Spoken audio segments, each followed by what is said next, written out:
Welcome back to the Australian First Responder Foundation interview series. My name is Wade Norrie. I'm the chair of the board of the Australian First Responder Foundation. Today you're going to be listening to an interview with McLeod and Toby Cowern. Toby, coming out of Sweden, has a long history of engagement and involvement in the first responder space. He himself has a long history of engagement and involvement with the military, in fire services, and recently space of coaching. Toby now provides opportunities for individuals and groups to join him in his understanding of the way that the nature and the fusion of nature and mental health come together. I think you'll find the conversation with Marie to be both enlightening but encouraging in regards to the way that people are, and particularly the people like Toby, are approaching the building of resilience in the first responder space. Toby's 7 pillars of urban preparedness, I think you will find both interesting and you'll be able to take away some understanding and learnings that you yourself can apply in your own lives. So yeah, we at the foundation are grateful to Toby for his contributions to our development of our own programs for first responders, and we hope that you enjoy this discussion with Marie and you're able to share it, because without your following and your support, the Australian First Responder Foundation would not be able to provide its efforts towards the Australian First Responder community. Thank you, and I hope you enjoy. Welcome to the Australian First Responder Foundation podcast series. I'm here today with Toby Cowern. Thank you so much for being with us today, Toby. Hi, Marie. Thanks for having me on. It's lovely to be here. So, Toby, could you just start by telling us how it is that you have linked with the Australian First Responder Foundation and how the work of the foundation links with your own work? Yeah, certainly. So I was very fortunate in the early part of 2020 to be invited along to an online symposium hosted by Mightify and the Teachers Empowerment Project. And there they had a number of sort of expert panels presenting on different subjects, very much surrounding mental health and mental fitness. And I had the privilege of co-presenting with Louise. And that was a great panel, a great discussion. We had a lot of fun. And after that, we obviously connected via social media and such. And she reached out actually with a specific question. She was setting up some wilderness retreat ideas. And, the wilderness is a strong forte of mine, amongst other things. And she really just wants some input. So she said, if I send you the itinerary, can you have a look? Can you kind of come back? And that led to a series of really, really fun discussions and chats. And in looking at that wider, first responder community, so above and beyond what we've done in that symposium. And the more we discussed, the more I got networked with other people, and I was networking with other people in different countries, in not only the military, but the first responder community. And it just started to stitch together. And it was great just to have those conversations and have that wonderful realization. We're not alone in this. Like, different first responders in different countries were basically experiencing almost identical issues or concerns or problems. And it was like, well, wow, we definitely need to be talking more and joining forces to solve these problems or put the solutions out there much quicker. It doesn't need everybody to reinvent the wheel every single time. Yeah. And so what's been happening since then over the last year is a lot of that, people just popping up and saying, can you chat with this person, because what you've got is really going to help them. And the same for me, saying, I don't know about that, but definitely go signpost over here, and just making the whole process much faster and much more efficient. Because the key thing, isn't it, is to get that end result to the end user that needs it, the people in crisis or the people that are wobbling and having a bit of a struggle, that can't wait 2 years for something to be developed and launched and approved and tested. We just need to get them where, to access the thing they need as fast as possible, or understand there's that gap that no one's filled yet, and work together, collaborate to get the solution to that problem as quick as we possibly can. So you discovered with Louise, who is one of the founders of the Australian First Responder Foundation, a shared problem, and then began to co-create shared solutions. Is that how it is? And one of those shared solutions, as I understand, is a retreat model that is available now to first responders here in Australia. And unfortunately, we've had some hiccups with that for the COVID restrictions. But I know that this is something that is very dear to your heart, particularly the use of rewilding, as you might call it, or connecting back into nature.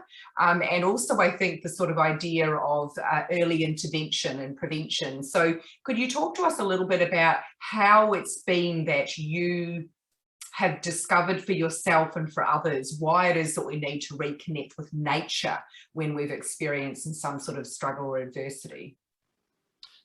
Yeah, so rewild yourself is a great umbrella to put it under, because a lot of us realize more now due to the COVID restrictions that we're dangerously disconnected from nature. And it was interesting, wasn't it, when the lockdowns came and people got the restrictions and everything shut and they were, allowed out for an hour a day, they sort of drifted off to a natural environment, like that calling of your soul. They sort of got themselves there. And it is hardwired in us. That's my wife's a neuroscientist, so I talk extensively about sort of neural pathways and the neurology of this. It's hardwired in us, and you see that in our children. They don't need rewilding. They're wild already. We just kind of need to keep them wild. As adults, we disconnect ourselves. We rip those connections apart and put ourselves in uncomfortable clothes and cubicles and boxes and climate controlled environments that's the unnatural part, and yet we force ourselves to fit in it. But people put themselves in nature but didn't know what to do there. As I say, when I see people in a natural environment, it's like they're in a museum or a zoo. There's a kind of invisible barrier. There's them and the nature on the other side, and they just don't know how to access it or connect it. And realizing that, as I took people out on wilderness experiences, and even in the last 10 years, I've seen it change, that reluctance to literally step off the path and get your hands dirty, and the amount of coaching and encouragement I needed to do to get people into that space was like, something's going on here. And so it was a case of stepping right back from the advanced applied wilderness survival skills that I was into, this multi-day, very sort of arduous nature connection in the extreme, shall we say, back to the regular person that probably feels going to the park once a week is their nature connection, and looking at, well, we need to improve that.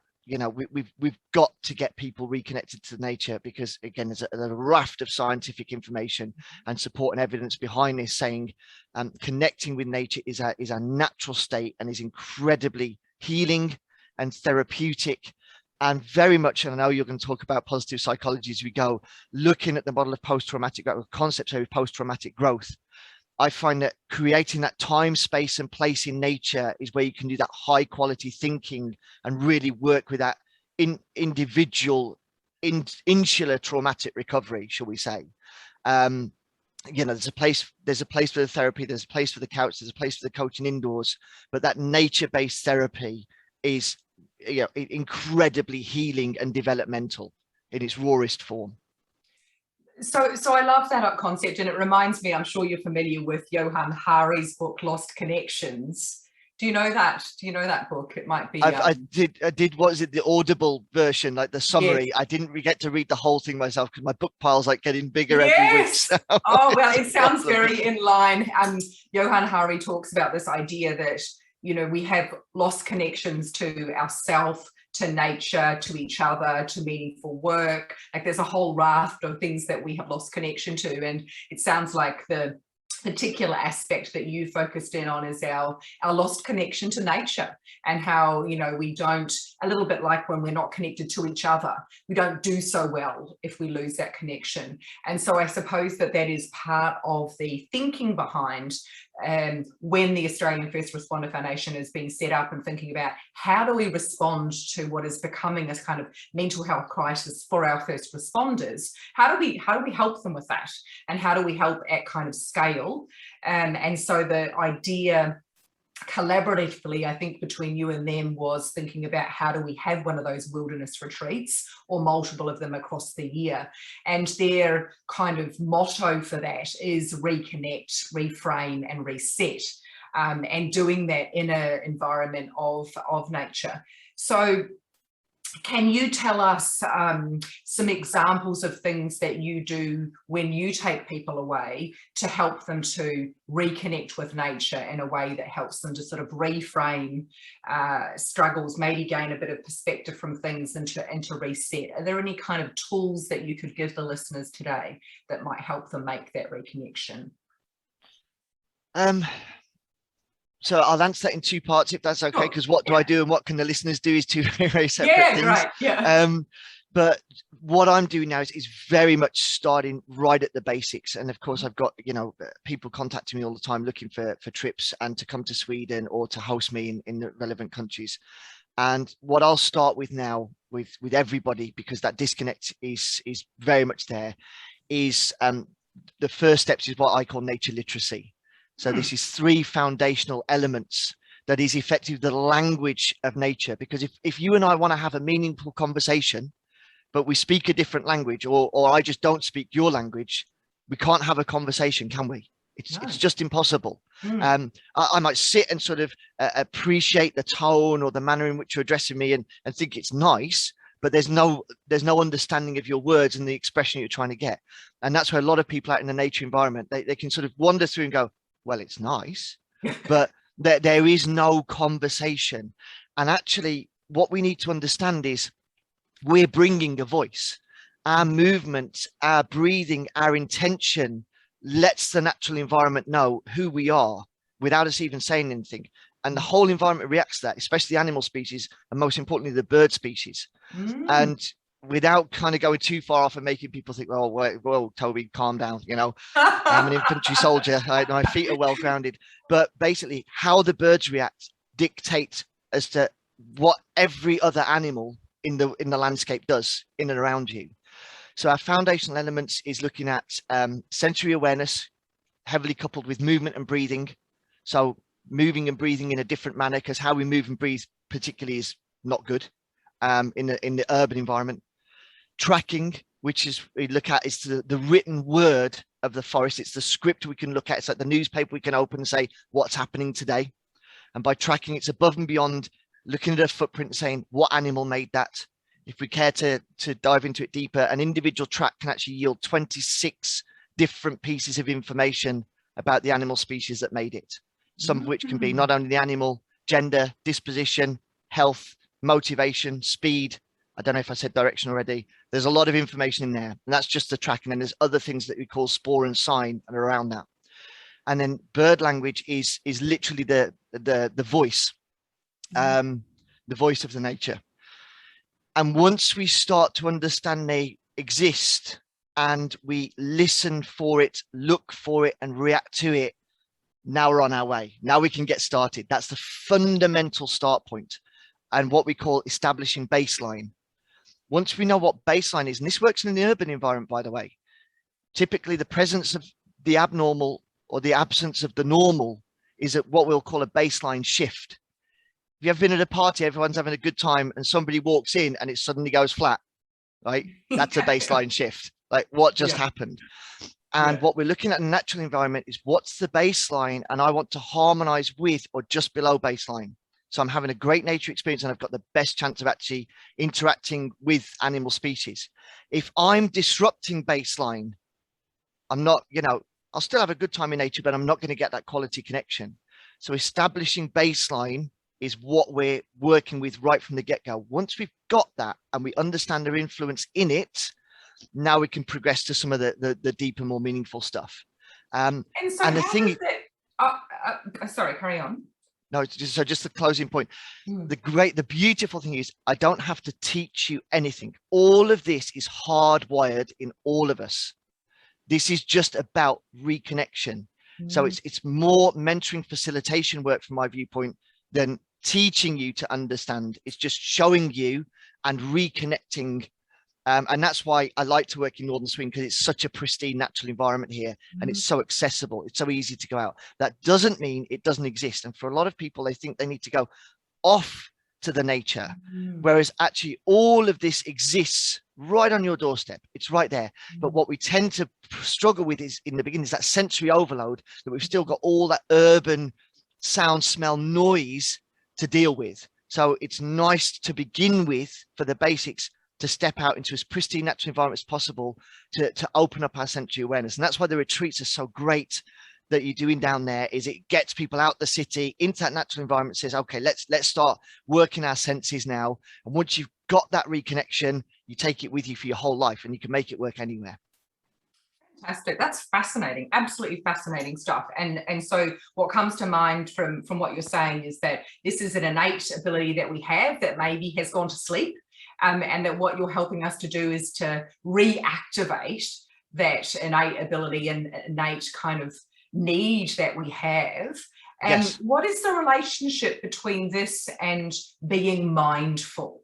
Because what you've sort of described to me is some of the things, and I kind of like that you're not calling it mindfulness, by the way, you know, because mindfulness has become one of those words that we might become a little allergic to by overload. Yeah. But it seems to me that if you are paying close attention to listen, to look, and to react, and to think about the signs and the baseline, that you would be having a grounding experience that might be similar on our brain and nervous system to being mindful. Yeah, I mean, when we say the overused word mindfulness, we're effectively the embracing concept is we're living in the moment, isn't it? We're putting aside all those worries and all that noise and all that chatter in our head about worrying about the presentation and cooking dinner and dealing with the kids, and just saying, I'm going to ground and be in the moment. And, you know, to meaningfully engage with the natural environment, to solicit a conversation, to use your nature literacy, you have to be mindful. You have to be mindful. You have to be grounded in that moment. And if I'll indulge and go to the next stage of what we're doing training, we effectively have, you know, in principle, two bubbles around us. Our bubble of awareness, which is typically very, very small. And when I used to draw this on the whiteboard, I'd draw a little stick figure and draw a bubble around them. Now I actually just draw a bubble around the head, because most of us, our proprioception is appalling. We have no conscious, you know, we're not even mindful of our own body and how to make it move and work properly, right? So we have this bubble of awareness around our head, and this bubble of impact, which is huge. It's this massive, just disruptive kind of effect as we walk into the wilderness. And you know, you take a group of 4 friends out of the city and put them on a footpath going into the nature, and like you yourself will hear them a kilometer away coming, let alone the rest of the natural environment, right?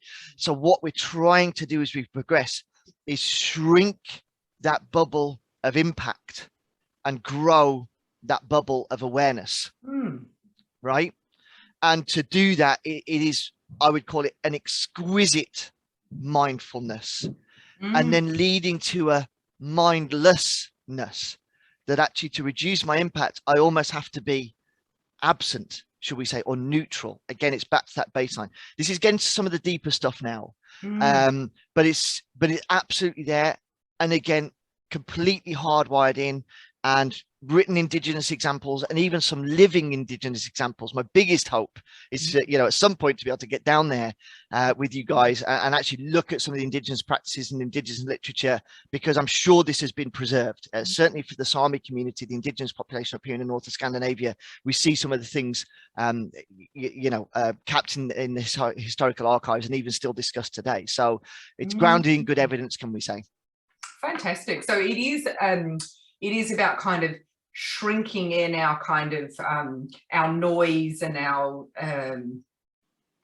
chatter and our busyness, but expanding our awareness and our attention and our ability to notice what's around us. Yes. So I really like that kind of idea of kind of shrinking that maybe overdeveloped, wired part of us, and reawakening and kind of rebirthing, rewilding, whatever you want to call it, that part that has gone to sleep around just paying more attention to the things that are quiet and serene and there in nature. I can imagine that becomes a very transformative experience for people as you take them into that sort of journey.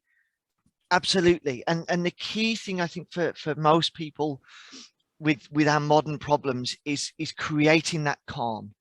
We're incredibly good problem solvers as a species. And, you know, the coaching space illustrates most people can solve their own problems if they just get a little bit of guidance or drawn or ask the right question. So, as I mentioned to you earlier, what I'm very much about in nature is creating time, space, and place. And if you can generate that inner calm, I'm avoiding saying inner peace right now. If you can generate that inner calm, you're basically freeing up that bandwidth to have that high quality conversation with yourself and say internally, what am I struggling with right now? How am I going to solve this problem? Because a lot of times we distract ourselves, don't we? Our coping mechanism is distraction. and it's a poor coping mechanism. I'm going to go and do this thing that's going to overwhelm or overstimulate my senses, and that distraction will make me feel better. And it's just classic problem avoidance. Not saying don't go out and have a good time, by the way, you know, there's a balance, but to really solve the problems, to nail it, you want to create that calm. And for me, the natural environment is the place to do it. And you see, we try to replicate this, don't we? Go to a yoga studio or a meditative place in an urban environment. You've got flowing water, there's biophilia there, there's green space. You know, they're desperately trying to create a positive natural environment. So, well, why don't you just go to one? Yes, right? yeah. Don't pay $75 membership fee for a shiny building. You could just go to as good a natural space as you can get access to, or create it at home. You know, I see you've got plants in the background and things like that. We have this yearning, we have this need to do it, free that up. There's nothing wrong with it.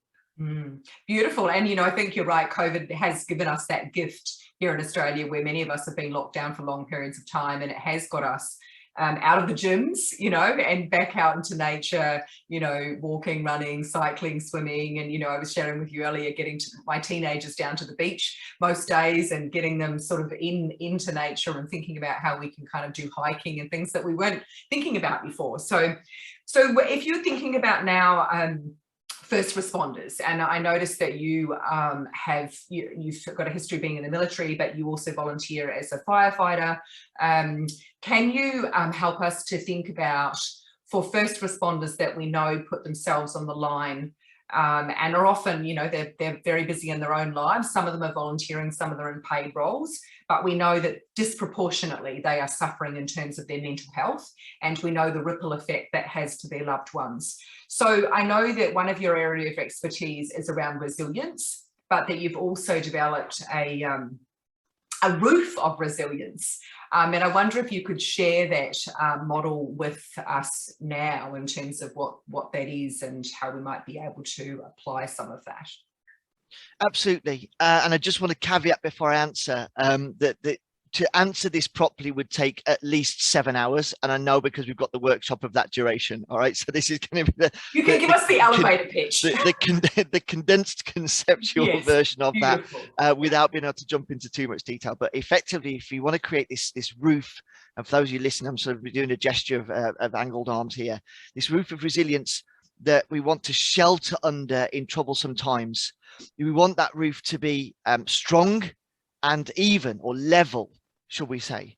So whilst the mental aspect, the psychology of this is incredibly important, the 7 pillars, the underpinning 7 pillars of preparedness that prop up that roof and the other parts of it are actually sort of physical actions. They're you know, things to purchase and have at home and understand how to use, shall we say.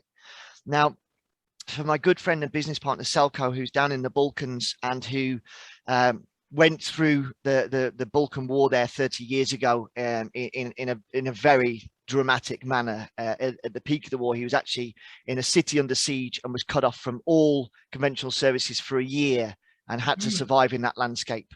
And, you know, a huge area, a huge swathe of that region is generational PTSD sufferers, quite simply.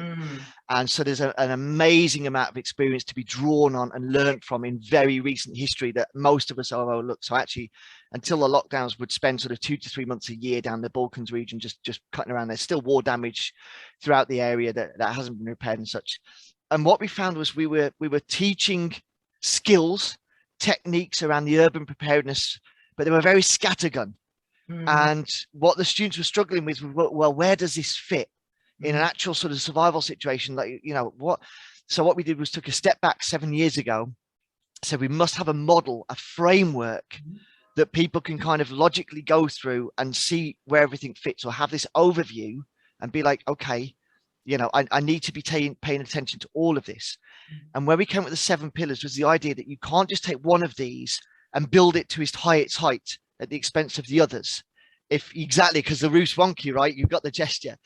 So we need to build it like a little brick at a time, do all 7 pillars. If it was Lego, I'd put 1 brick down, then I'll go back and put 2 bricks down, and I go back and put 3 bricks down. So the pillars build uniformly and evenly. Like a solid foundation that is stable. Solid foundation, because everything else is going to rest on this. right? Now, this is preparedness. So this is all before traumatic incidents, let's call it, or a survival situation. Then we have the model of in the situation and then the post-traumatic situation. And we won't go into those just now, because I think that the preparedness is, as we come out of the pandemic, sad to say for me that the pandemic is just a warm-up, because now the consequences of COVID policy is the next thing to wash on shore, and they're going to be severe. We quite simply cannot shut down global economies like this without there being a massive repercussion, and that's already showing, that's already coming if you care to look, and that's just going to get worse. Not to be a doom merchant, but we need to come out of one incident and immediately be prepared for the next one. So the 7 pillars, to name them explicitly, and in no priority order, shall we say, except for the first one. Okay, number 1, which is water. All right, so just imagine now, what we're basically saying is we're looking at some interruption to our daily lifestyle, all the way through to catastrophic interruption of daily lifestyle. Now, what's interesting for first responders particularly, that when we look at interruption to lifestyle, most of us will have the concept, well, we're going to stay home and shelter in place with our families. And that's true. But for us first responders and also military members, we're very aware in a severe interruption to social order, we're all going to work, right? And we're going to have to leave our families at home. And if our families are unprepared, that is going to be an exceptional mental strain on us on the job to think, well, this is a situation, you know, there's a flood or there's an interruption to our regular infrastructure. The taps aren't running, the electricity isn't flowing, the power's not on, and I'm at work doing my job, knowing, because I'm not prepared, my family's suffering or in a real bind now. So what we're doing with this model, specifically first responders, is buying a huge chunk of peace of mind on the job, if that makes sense. This aspect anyway, is this really thinking about our physical survival? Yes, our physical needs. Yeah, very much. And so because we can't deal with the mental if our body's collapsing, right?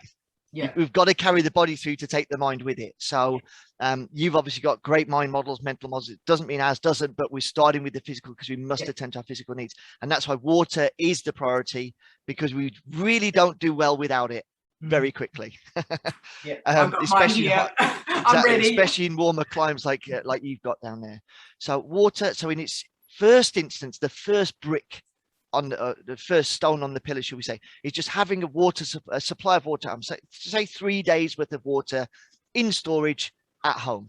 Okay, that would be the simplest first action. Just go out and buy some bottled water or fill up some jerry cans, whatever the case may be. The later stages would be having the means to source, gather, transport and purify water if we were going to the advanced stages. I don't want to get drawn too much on the advanced, because like I say, it's otherwise that would be the entire conversation. So the other 6 of those foundational pillars, in no particular order, is food, fire, and this is in the ability to heat things, whether it be the food or my apartment, but also to understand in the absence of social structure, I need to care for my own safety and welfare.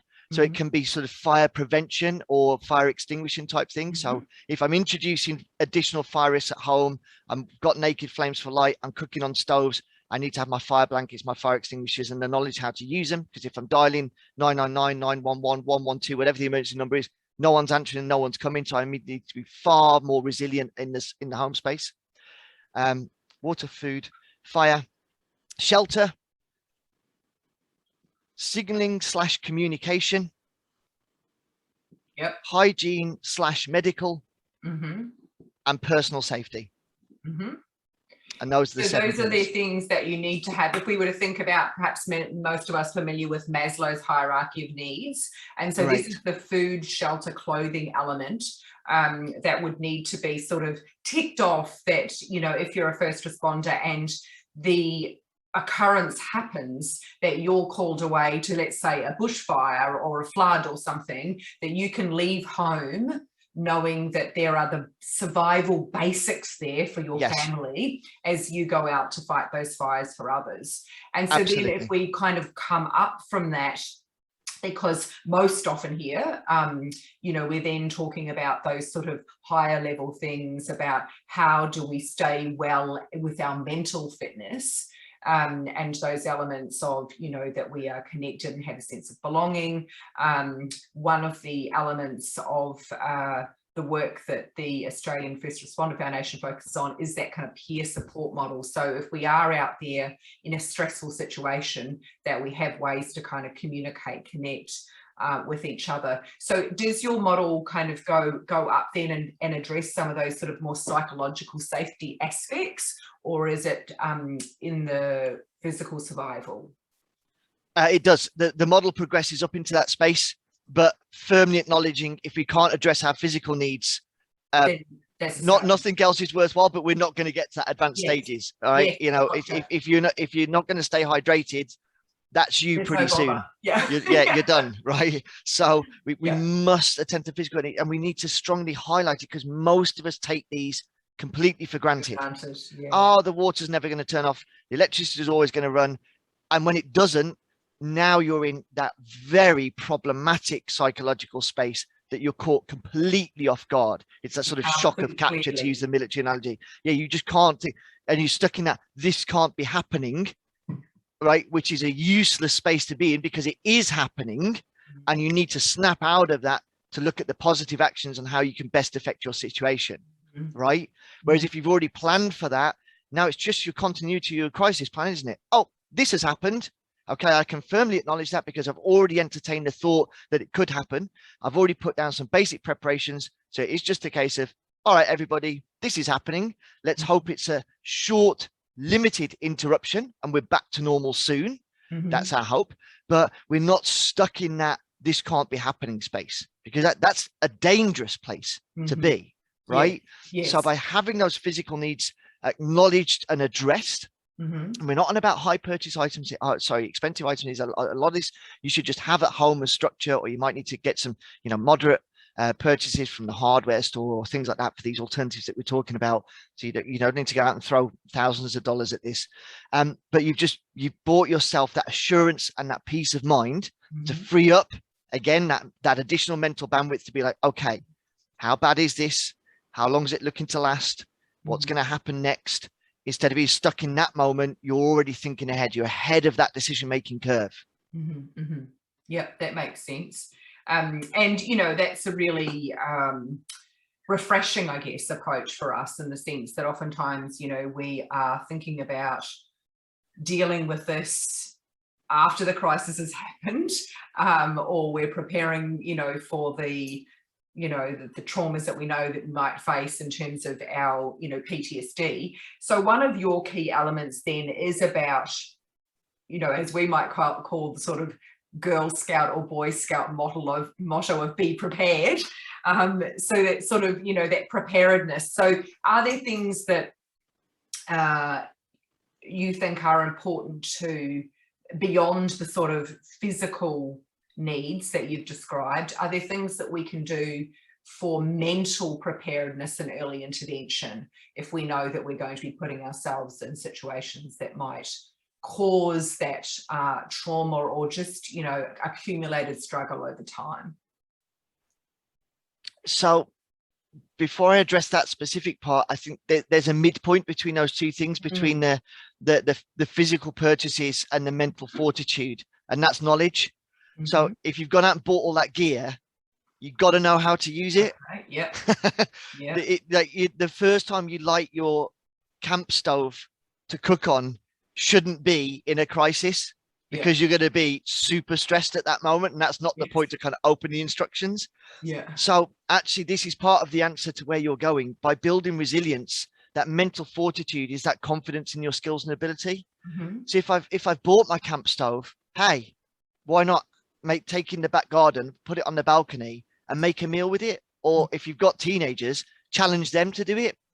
And, you know, it might get a bit burnt or not be that great the first time, but get to that point that you can use it to actually present and deliver a meal. And then you own that skill set and you've boosted your self-confidence, and you're like, well, I can do that now. And the more we own that knowledge and the more we improve our self-confidence, the less the trauma is going to affect us, because we are our own worst enemy. We are our own biggest critic. And trust me, in a survival situation, you'll blame a lot of other people. Don't get me wrong. You'll blame everything under the sun, but ultimately you'll introspect and put a lot of that blame on yourself. And in a family situation, you'll heap a lot of the suffering of your spouse and your children on you for failing to act. So you've brought yourself a huge amount of protection from that trauma by just investing now, not only in your purchases, but in your knowledge and your skill set.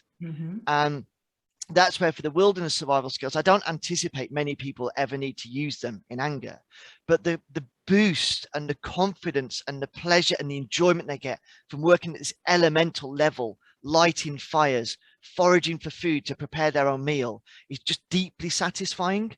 And it's that, if I can sleep on a bed of leaves, for a night and forage a meal and prepare the resources to cook it myself, well, when I'm back home, I could probably aspire to do even more than that and really own the situation. And so taking ownership of oneself is that biggest preemptive protective measure of being less affected by trauma. Does that make sense? Yes, it does. It means that we underestimate our ability to tolerate distress oftentimes.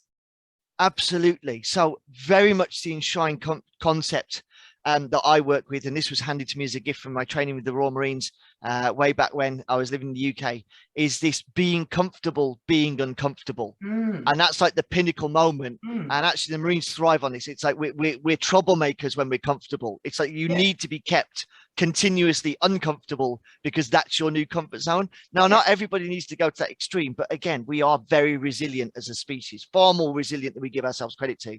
And this comfortable lifestyle we've adopted is problematic because all our measure is, I need this level of comfort. For some people, the catastrophe is the AC unit's broken.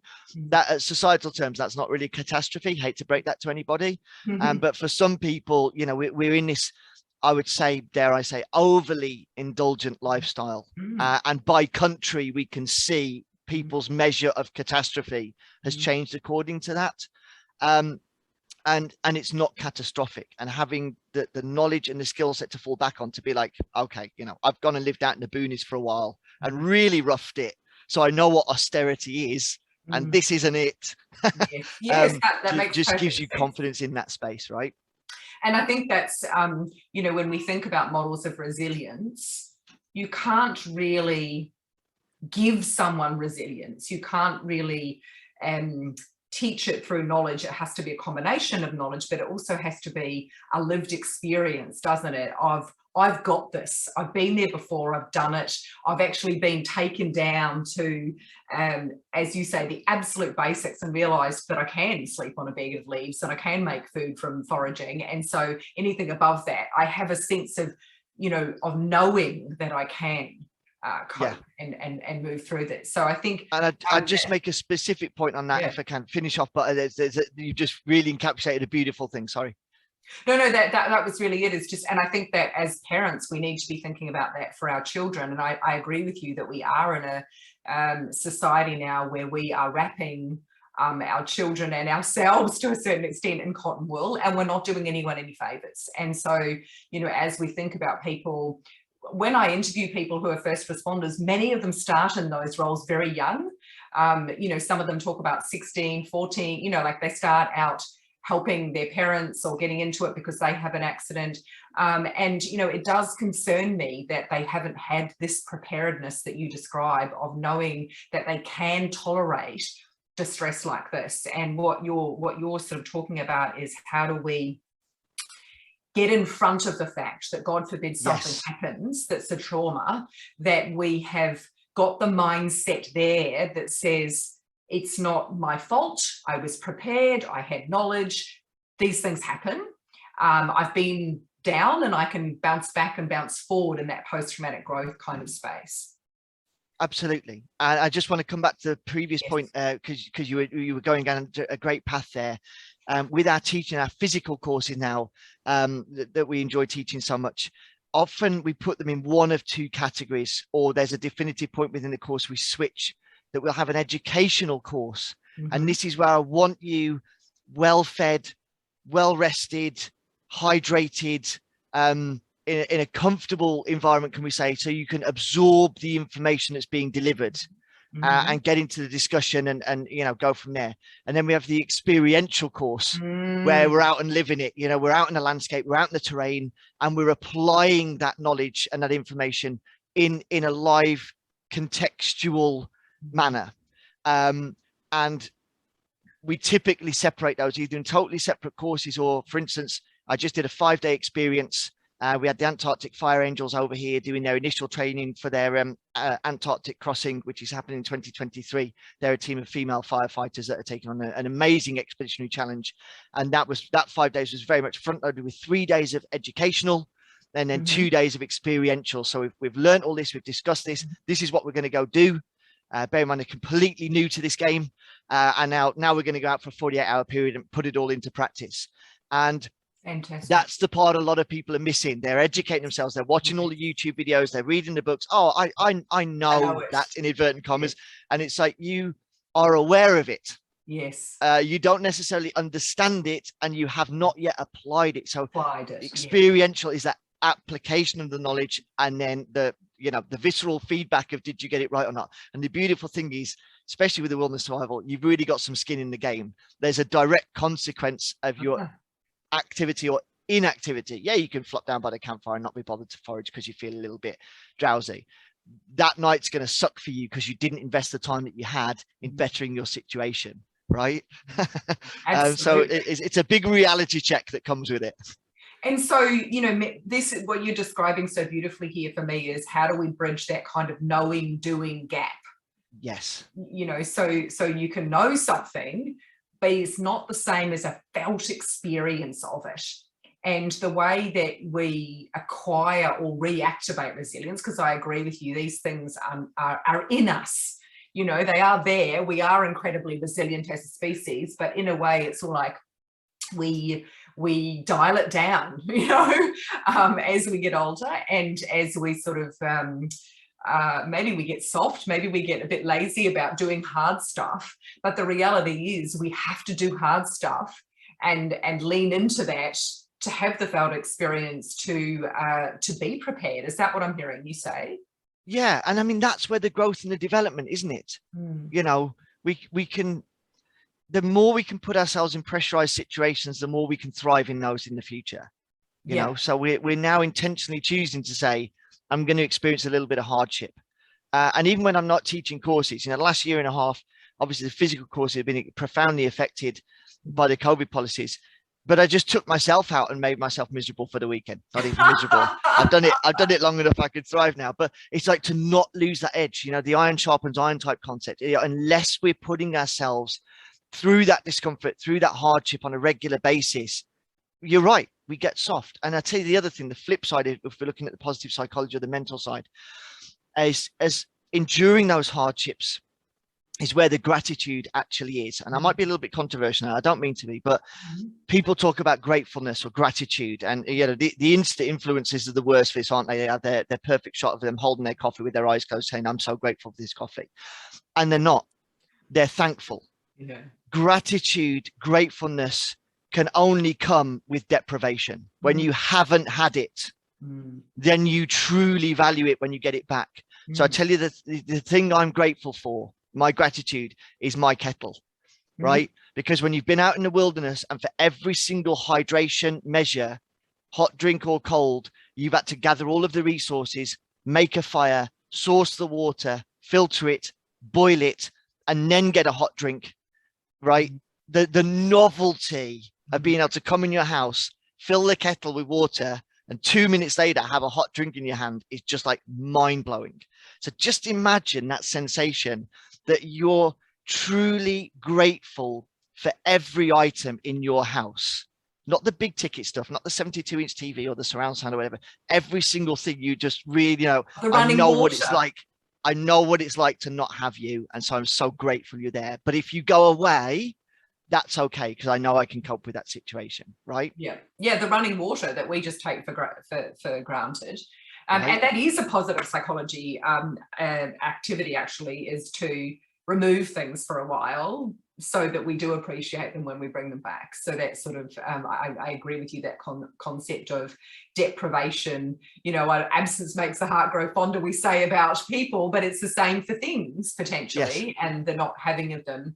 And so I see that you're describing this kind of sense of, you know, putting ourselves under short-term pain for the long-term gain, yes, of building this this toughness, this mental toughness, this physical toughness, this ability to know deep within us that we've got what it takes, whatever life throws at us. Yep. And so, you know, if we think now about our context here in Australia and the Australia First Responder Foundation, they have these retreats available to people. They are in the wilderness and they have that sort of reconnect, reframe, reset sort of mantra, I suppose. And so what would you say to people, I guess, who have the opportunity to engage in something like that? I know that you have had some input into the retreat, and I guess it was part of your recommendation in the first place, that a way of doing both of those things that you described, educating and bringing information, but also giving people the experience application component. Was it your recommendation that a retreat was the best way to do that? No, Louise was already on that. She was already down the retreat road. So, and that was the great thing. I didn't need to convince her that this was a good idea. Yeah. She was like, I'm already there. Can we just refine this? Yeah. You know, how do we make it as powerful a tool in the shortest period of time? And that's my quest now, because people, time's the new currency, isn't it? We can't ask them to take a month out to the wilderness, because that's what everybody needs, if I'm honest with you, as a minimum, as they go on this journey. But if we've only got a long weekend, how do we make that powerful? And the fault or the problem or the issue a lot of people do is, well, then we need to just jam pack the itinerary and have a 16-hour working day. That's not a restful retreat. No. Like, if you're up at 6 in the morning having presentations till 10 at night, you've not got any time to individually go and reconnect. So a lot of the discussion, the reason I had, and Wade as well, sorry, was in that don't be afraid to let people go and have that individual reflection time, have the educational, but give the experiential, and then have that real elemental stuff. So bring people together at the end of the day for the debrief, but not in the conference room, not inside. Get around the campfire, because that's where the really good stuff comes out, right? And so it's just sort of tweaking that. The ideas were all there, and people more time. And you asked what would my recommendation be, and it's twofold. First of all, if you can go on it, go on it. It's going to be brilliant. All right, I might just show up. I'm not a first responder, so I don't get a chance. It sounds, you know, like even as I listen to you, it gets me very enthused about it. And that's that longing, isn't it? You can visualize yourself that you want to be there, and that's perfectly natural. But that's the second point I was going to make. What we're finding now is with that disconnect from the natural environment, some people are so disconnected, it's to the point they're fearful. They're afraid of nature, so they don't go because they're scared. And it doesn't mean nature's without risk. Gosh, especially when we're talking about Australia, because like everything wants to eat you, right? The snakes get eaten by the crocodiles, and the crocodiles get eaten by something, I'm sure, right? But there is that fear. But well, there's the fun part, isn't it? Because that's the comfortable being uncomfortable. Get yourself into that nature and learn to control your fear, to bridge that, to get to the point of embracing and enjoying the challenge, and then learning what nature can give you. So we're not saying that the wilderness is without risk, not by any means, but those risks are identifiable and manageable. And by doing that, that's just another layer of resilience, isn't it? Because you've had to have that conversation. You had to say, I'm scared. When people come to Sweden, it's always about the bears. And people even think there's polar bears here, right? There isn't. They're not these latitudes. So there's a lot of now with the newer nervous students there, I call them, of just that step by step, getting them into that natural environment, getting them off the path, getting the multi-sensory engagement, getting their hands in there, getting their nose in there, and saying, but it's okay. You could do this in a perfectly safe manner. You just need a little bit of guidance, a little bit of mentorship. You know, often lead by example. I'll eat it first. I'm not dead yet. Okay, you can eat it now, and just gradually reconnect ourselves in there. So I would say, for those of you that are feeling nervous, it's even more reason to go. And you'll thank yourself afterwards that you did, because you'll have an overwhelming level of additional confidence. The satisfaction. And I can relate to that with my my teenagers. You know, one of them saying for his birthday recently, well, I could have a new sort of game for my, you know, for my computer game, whatever it is. I don't even like it, but you know, for my VR or for my PlayStation or whatever the thing is. Or I could have a tent and do some camping stuff. And I was like, oh my God, like I'm jumping what on a decision. I am totally jumping on that. But I was terrified, you know, Right. and because my husband said, well, I'll do the walking, but I'm not into the tents and toilets and things. So you'll have to do that bit. And I was literally terrified, thinking, because the first time I just took him and I, and putting up the tent and doing the fire and everything. And and now we've done like a 3-day overnight hike, and now we're getting set up to do a 6-day one. And my daughter's jumped in on board as well. And, you know, I'm not going to lie, I am scared, but it is such a beautiful opportunity for me to give them that, and also for them to see me be scared and do it anyway. Which is part of, you know, how we model to others, isn't it? As you are probably doing that. Resilience of going, well, we've got to lean into the hard stuff. That's the only way that we bolster our ability to navigate life's ups and downs in this kind of way.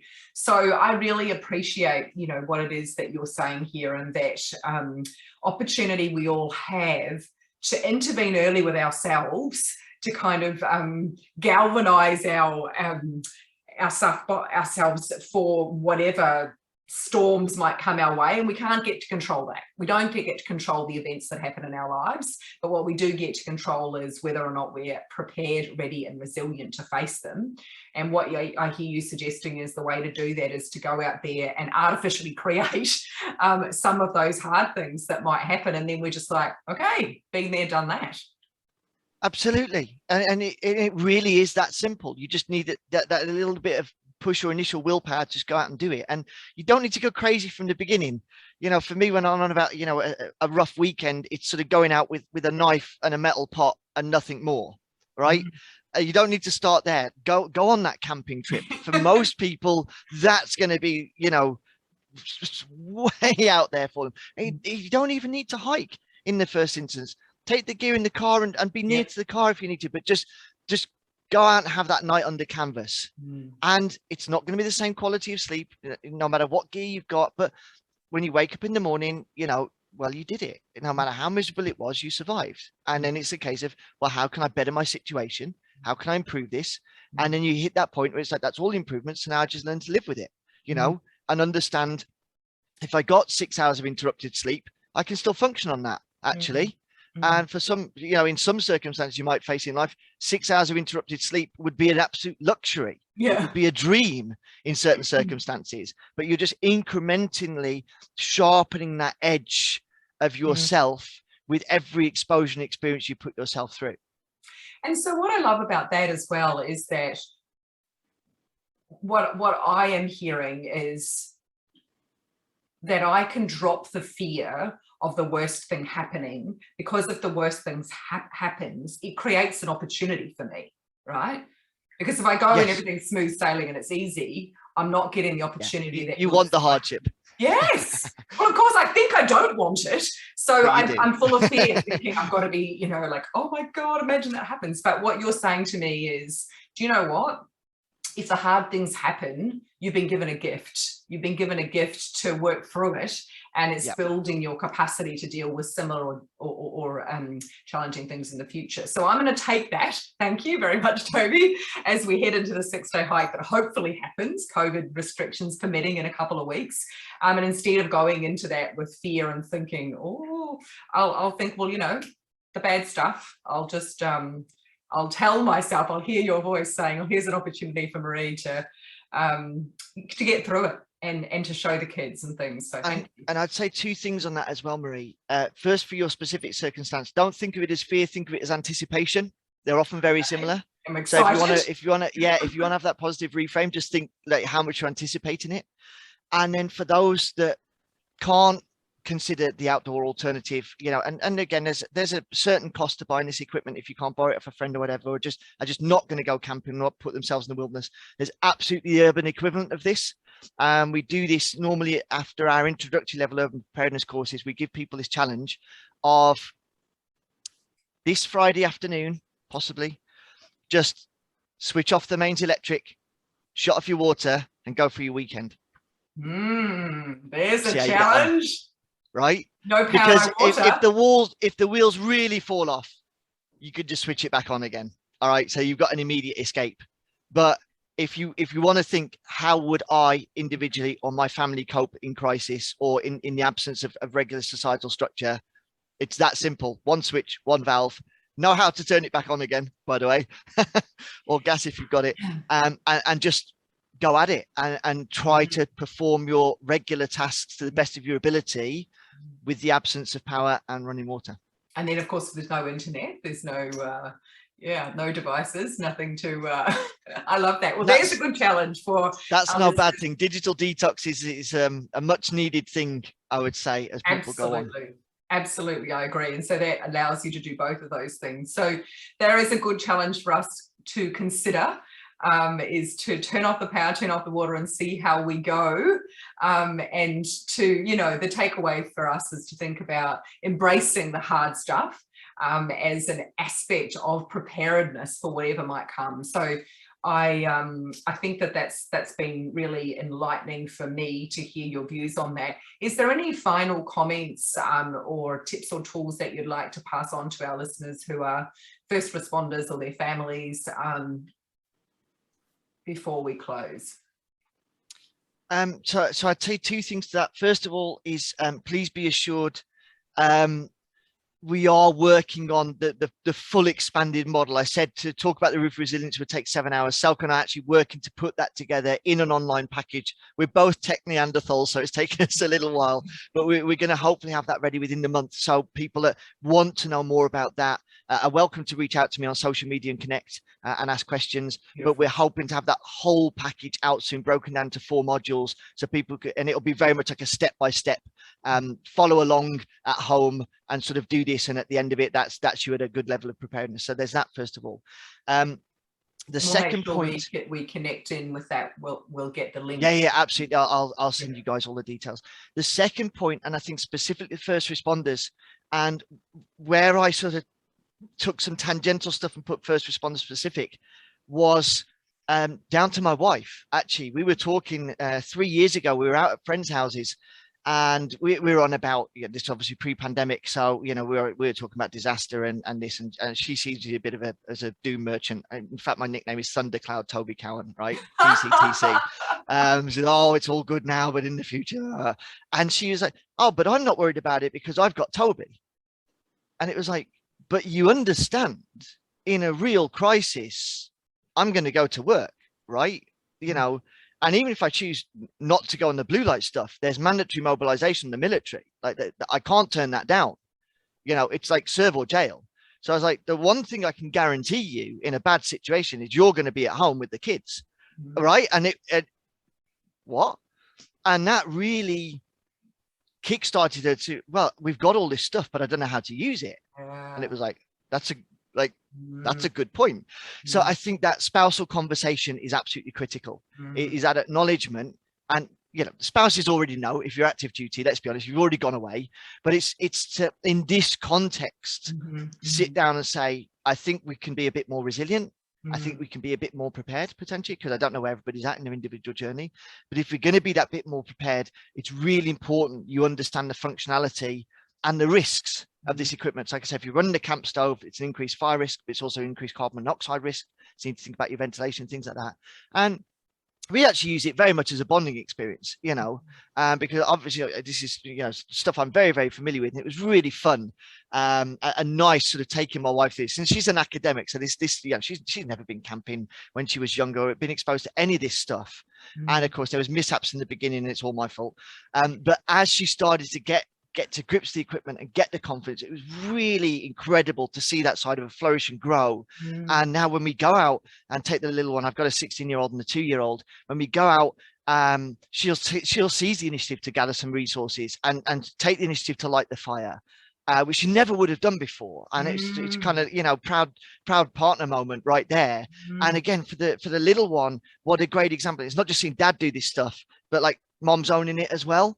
Dad can do it better. No, I didn't say that. You didn't just say that. But isn't that a positive gift to the next generation? You know, an Angel, my daughter at 16, you know, really, she took ownership of this at 12. Daddy, I don't need your help. And isn't that incredibly powerful that she's got that resilience? So as she grows up, leaves home, gets her own apartment, you know, she's going to own it. She's going to absolutely crush it. And that's really, it's an incredible sensation, and it's very rewarding. And it's a direct yield from the investment that I put into that generation, quite simply. And I think that's don't see it that by being more resilient as an individual, you can't cascade that to your peers and contemporaries within the workplace, but also to the next generation, because they've got some challenges to face.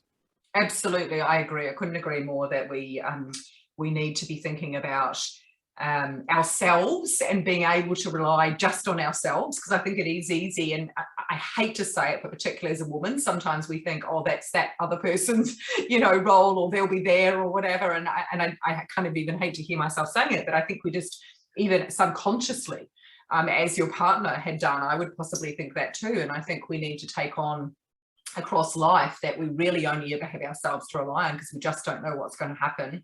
But also the biggest gift that we can give to our children or to others in our lives is to give them the opportunity to do hard stuff and to figure out, as you say, the functionality of things that they might need as tools.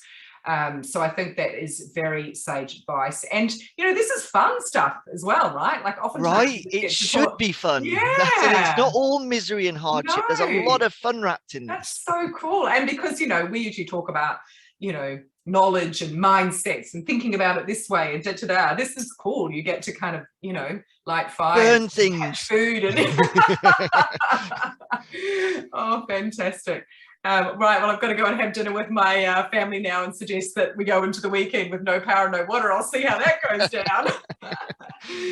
Have fun with that conversation. Yeah, Toby, thank you so much. It's been such a pleasure to have you with us today on the Australian First Responder Foundation podcast series. And I'm sure that you've given our listeners such a unique perspective about preparedness and resilience, and also why a retreat would be a really useful way to reconnect with themselves and with nature. So thank you so much for being with us today. Marie, thanks so much for the invite on. It was really a pleasure talking with you today. Thank you, Toby.